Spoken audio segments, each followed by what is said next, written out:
আপনি বিয়ের কয়েক মাসের মধ্যেই জানতে পেরেছেন আপনার ওয়াইফ বয়সে আপনার থেকে অনেকটা বড়। আপনি ভীষণই চিন্তাগ্রস্ত। ব্যাপারটা কিভাবে সামলাবেন? পরিবার, পাড়া, বিশেষত অফিস, এগুলোকে সামলানো তো আপনার কাজ নয়। আপনি এই যে বর্তমান পরিস্থিতিতে আছেন, সেটা কেমন হতে পারত, কেমন হওয়া উচিত ছিল, এরকমটা না ভেবে যে পরিস্থিতিটা আপনি মোকাবিলা করছেন সেটা নিয়েই হ্যাপি থাকুন। আশেপাশের মানুষদের অনেকের থেকে আপনি ভালো আছেন, এটা রিয়েলাইজ করার চেষ্টা করুন। তার সাথে আপনার অ্যাডজাস্ট অনেকটা বেশি হবে, ঝগড়া কম হবে, কারণ তার রাগ কম, প্রত্যাশা কম।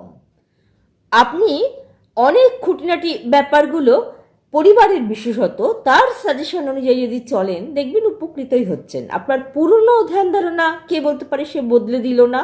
আপনি তো ভাবতেন বয়সে বড় মেয়েরা অপশন খোঁজে, তারা ছলনাময়ী। হয়তো তার যত্নে বা ভালো ব্যবহারে আপনি অন্য একটা মানুষে পরিণত হলেন। সুতরাং একটা কথা কি জানবেন, এই সব মেয়েরা কখনোই আপনাকে ঠকাবে না। বাস্তবতার স্বপ্নের মতো হয় না, আর পছন্দের সব কিছুই আপনার নিয়ম মাফিক বা রুটিন মাফিক হবে এমনটা নয়। আর এই বিয়েটা, এই যে আপনার থেকে বয়সে বড় একটি নারীর সাথে আপনার বিয়ে হয়েছে, এখানে আপনার কোনো হাত নেই, কারণ বিয়েটা সম্পূর্ণ ঈশ্বর নির্দেশিত নিয়ম মেনেই হয়।